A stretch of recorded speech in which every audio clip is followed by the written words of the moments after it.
second one, which all of us fail. وَاذْكُرُوا اللَّهَ what? كَثِيرًا. What is كَثِيرًا? Plenty. What is plenty? I need you to think of dunya thing. Think of my daily life. What is something plenty? When you say, I drink a lot of coffee, right? Or whatever what does a lot mean? Is it one time? 2 times? How many times?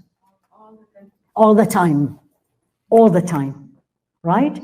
And he says, remember Allah, say Allah, plenty. Why? This is amazing how the scholars, subhanallah. But let us all think, because when we think, it's going to come to you. Why do I need to remember Allah? And I'm scared to death. And I don't know what is the person in front of me will do, let alone for sure. Again, people of Gaza, for sure, everything external is saying there is no chance, right? But why do I need to remember Allah? Give you the strength. The لَعَلَّكُمْ تُفْلِحُونَ, the two. Wait. Stand fast and remember Allah plenty, so you will be successful. طيب, I translate. But why? Are you with me? Basically, turn it around, because this is how you learn this deen. What will the dhikr of Allah, the remembrance of Allah, will do to me that will make me successful? How about this?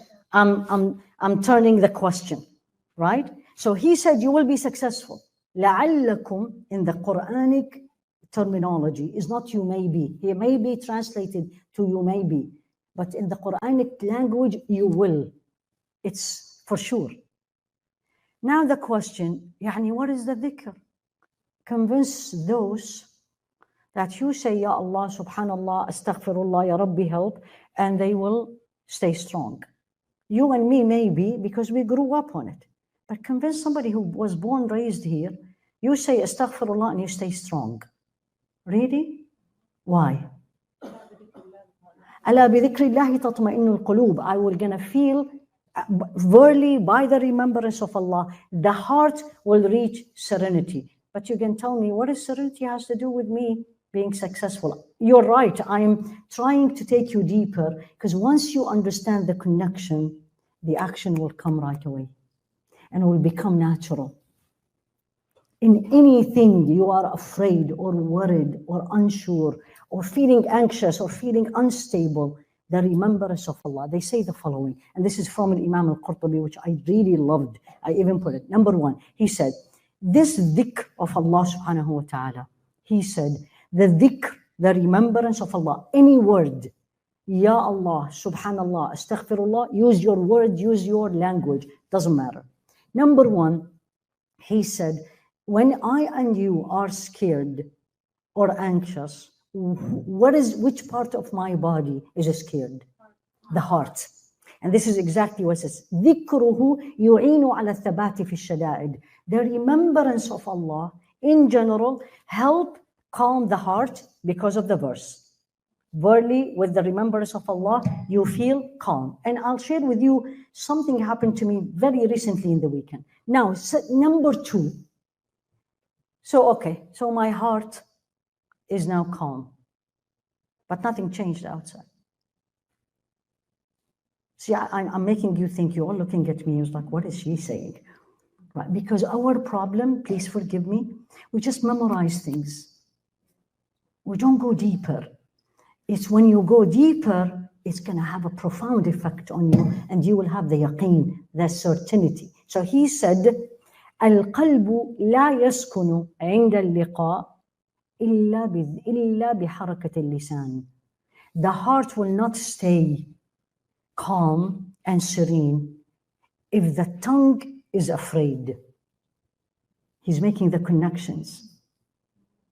Subhanallah. But if the tongue is calm, how is calm? By the remembrance of Allah, instead of saying, I can't do it, this is way too much, oh, you should see my heart. Now I'm very shaky. My heart is following shaky. Versus if my tongue is saying astaghfirullah and I'm thinking of it.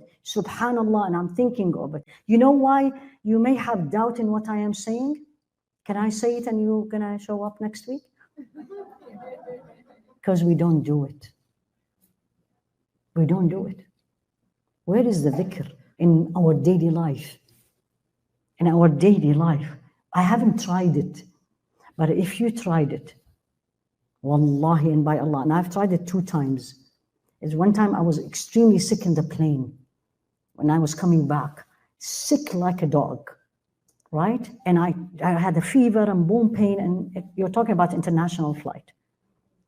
So I maxed on the Tylenol. I can't take any more Tylenol. And I did not have ibuprofen.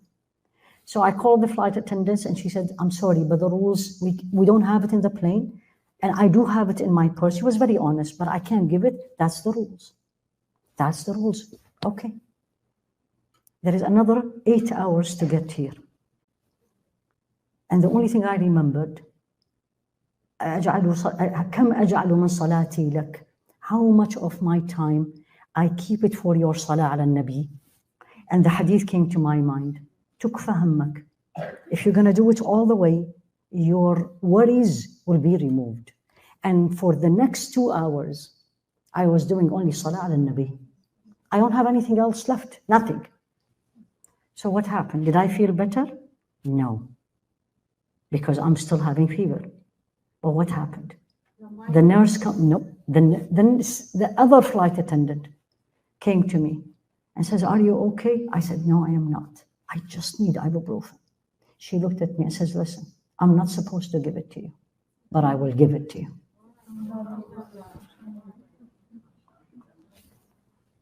Wallahi, this is not someone told me a story. This is me. I took the 2 tablets. I was able to sleep. Once you sleep, alhamdulillah. And I remembered, this is what I was trying to tell you.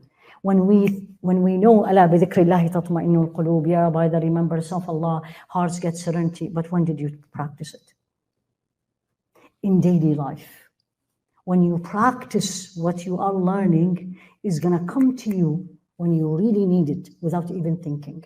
So that's what he's saying. He said, unless the tongue is calm but working, meaning with the remembrance of Allah, the heart will not be calm. And then look at the other one. Subhanallah, and amazing, and these scholars, Allah subhanahu wa ta'ala. And then he said, not remembrance of Allah by words, but remember what Allah will give you when you stand still. So when I am so afraid, again, going for an interview, I have an exam, this is the exam time, you're giving the graduation ceremony, any of these things. If I remember, not the dhikr now, if I remember what is the reward when I struggle to stay calm, He's going to make me calm. That's the third meaning. Yani, you remember the reward of what you are doing, not waiting for the result. You think of the reward. And then he said here, he said, the proof is there is no excuse. And I want you today, if you learned nothing, just remember this sentence. He said, there is no excuse to not remember Allah. Okay, we all know that. But then he brought this verse from the Quran. He said, when Allah subhanahu wa ta'ala in Surah Maryam told Sayyidina Zakaria, right? He said, Rabbi ja'alli ayah, Ya Allah, give me a sign. He said, your ayah, your sign, not to speak for the next 3 days. And then what did he tell him? La. He said, رب اجعل لي آية قال آيتك لا تكلم الناس 3 ليال سوية, right? And then, I'm sorry, هذه في آل عمران إلا رمزا, meaning use your hands and give signs. وبعدين واذكر ربك كثيرا. He told him, don't speak. Did you get it? When I was reading, it says, Allah, how many times I've read this verse? He told him, don't speak, yet remember Allah.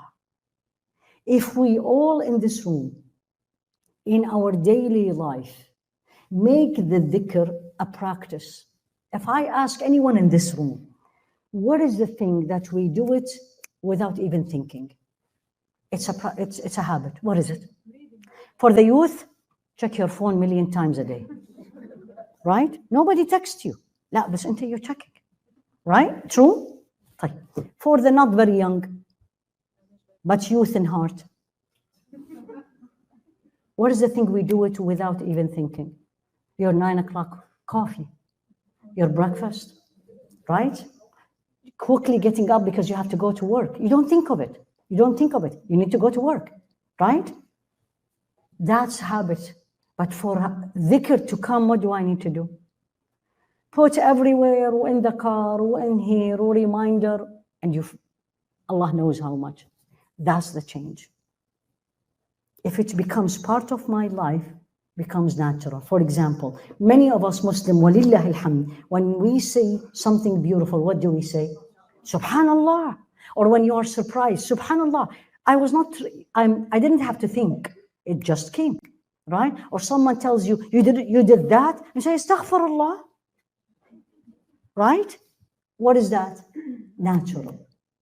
But how many of us doing nothing? And I say, Alhamdulillah. I'm saying it. No reason to say it, but I'm saying it. Or for example, like subhanAllah, today I saw a turtle in the lake. And it blew my brain because I haven't seen big ones. I've seen the small ones, like, the children or the kids have it and amazing. But this one was a big one sitting in the middle of the lake. And then I was looking and I say, Assalamu alaikum. No, you do. You do, because all of them are in dhikr of Allah except us. La ilaha illallah. Wallahi. I said, Assalamu alaikum. The turtle put out, I didn't know the color of the limbs of the turtle. I haven't seen it. And the turtle put the limbs out. And they're green. They're so much similar to a lizard. And I said, exactly, Subhanallah. So here we are back. The people of Gaza. Now don't forget all this. When you speak to them, at least the one I saw, there is the Allah's word in between every 2 to 3 sentences. It's part of them. As I said, remember last week, I told you Quran is part of them. Quran is part